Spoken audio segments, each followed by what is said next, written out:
La pequeña localidad de Grisel contará el año que viene con un importante reclamo turístico. Su castillo medieval abrirá sus puertas como un alojamiento con encanto gracias al esfuerzo realizado por su propietario para rehabilitarlo.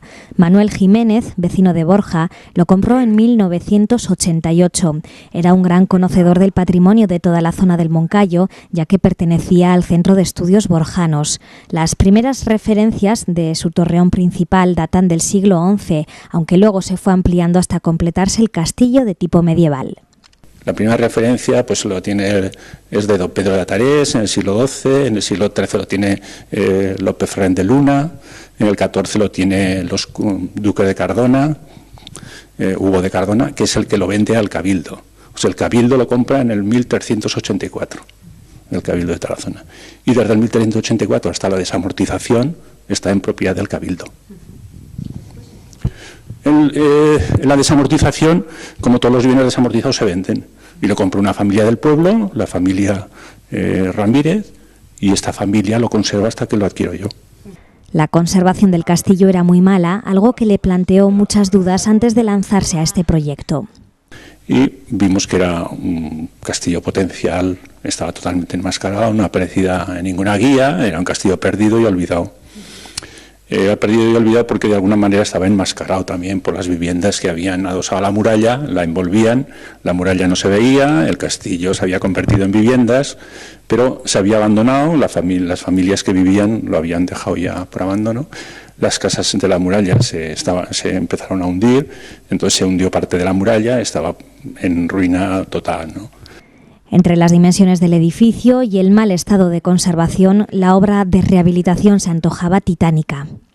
Era un castillo interesante y a mí, pues me pareció que podía estar bien, pero no me atrevía porque era una obra también un poco inaccesible, ¿no? Porque son 1000 metros de planta, muchísima construcción, los muros de 1,5 metros de sillería, cualquier ventana que había que tapar, era un camión de material el que había que meter, ¿no? Pero bueno, a pesar de todo, hubo una circunstancia con uno de los propietarios que se lo quería quitar de cualquier manera, estuvo 4 años en venta, nadie lo quiso, y al final decidí adquirirlo. Y fue un reto, más un poco de locura, decir, ¿dónde me meto y si lo acabaré algún día, ¿no? Al final se lanzó y se lo tomó como un reto personal, sin saber si lo podría acabar algún día. Las obras se fueron acometiendo por fases para que fuesen asumibles, pero de todas formas la inversión ha sido millonaria. No, mejor no pensarlo, ¿no? Han sido muchos años y gracias a que han sido muchos años se ha podido digerir, ¿no? Pero cualquier obra de estas, los presupuestos son enormes, pero también es verdad que contamos con una brigada de albañiles que son ejemplares, que hacen una labor muy importante, resultan económicos porque, claro, si hubiera contado con una gran empresa, con subcontratas y demás, esto hubiera sido imposible, ¿no? Los presupuestos hubieran sido imposibles. Pero claro, nosotros participamos personalmente también en el trabajo, o sea, cuando estamos como pioneros de albañil también nosotros, ¿no? Trabajando en la recuperación, entonces, de alguna manera amortiguamos el gasto, ¿no? Con nuestra aportación personal. Lo primero que se hizo fue descubrir las estancias originales del castillo, ya que el edificio estaba dividido en 4 viviendas. Lo que yo me procuraba era salvar el edificio. Para mí lo importante, no solamente salvarlo, sino también contribuir poco a poco, primero descubrir el castillo, porque claro, el castillo tampoco estaba tan claro, porque estaba acondicionado para viviendas, y entonces lo que hubo que hacer es una labor de arqueología y analizar cuáles eran las estancias originales del castillo, porque estaba todo compartido, había 4 viviendas, y entonces hubo que hacer excavaciones arqueológicas, luego excavaciones por todas las paredes, picar a ver cuáles eran los muros originales, qué es lo que sobraba, y toda esa labor de investigación es muy apasionante, ¿no? Y entonces estuvimos un tiempo haciendo descubrimientos, ¿no? La capilla, por ejemplo, no existía la capilla, pero vimos que había un arco de entrada y dijimos, aquí, y encima de la puerta, aquí podía haber una capilla, hubo que buscarla, ¿no? Nadie sabía que había una capilla en el castillo, ¿no? Y ahora es una capilla totalmente acabada, ¿no? Tras un largo camino, el castillo está casi listo para su nuevo uso, aunque lo cierto es que en los últimos años ha albergado todo tipo de eventos y actividades culturales, como conciertos, exposiciones o recitales de poesía. En principio al castillo le hemos dado siempre una función más o menos cultural y lúdica, ¿no?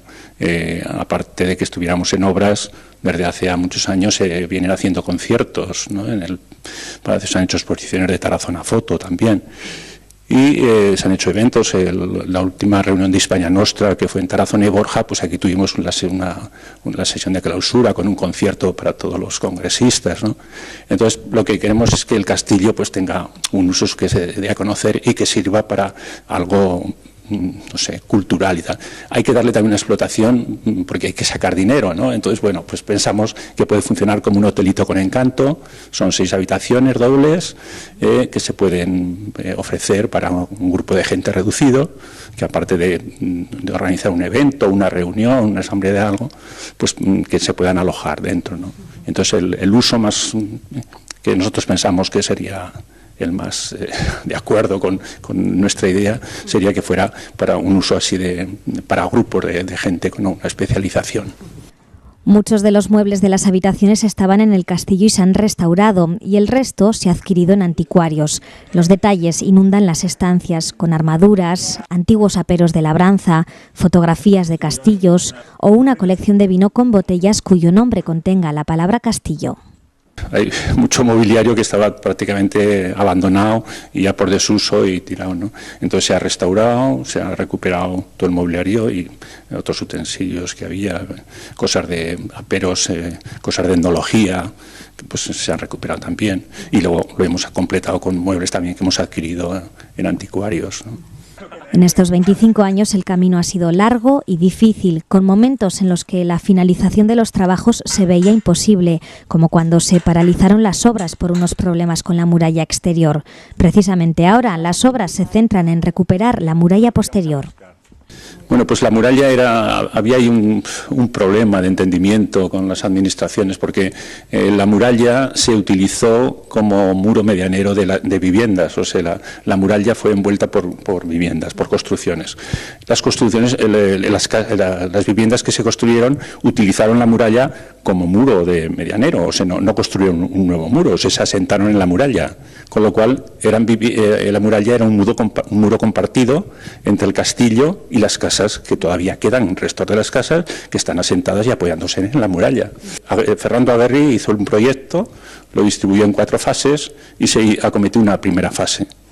Esa primera fase se hizo rápidamente, que es en la fachada principal, la media muralla que está restaurada. La otra se apeó con un apuntalamiento de madera. Yo ya compré el castillo con el apuntalamiento de madera y la muralla hundida. Ese apuntalamiento no hubo forma de sacar adelante la segunda fase hasta estos momentos, y el apuntalamiento de madera se ha podrido, se ha caído. Seguramente nunca hizo falta ese apuntalamiento porque no se ha caído, ese apuntalamiento se está perdido y no se ha caído la muralla. Entonces lo que estamos haciendo ahora es rehabilitarla.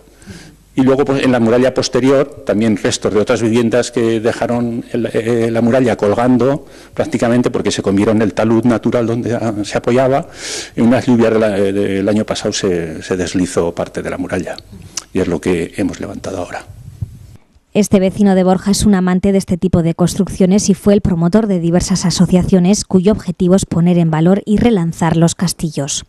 Sí, bueno, es que claro, los castillos nos apasionan, ¿no? De alguna manera. Y bueno, yo ya pues con el castillo de Trasmoz, cuando salió a subasta, ya fui a la subasta del castillo de Trasmoz, no pudo ser. Luego compramos el castillo, luego creamos aquí en Grisel la Asociación de Amigos de los Castillos del Somontano del Moncayo.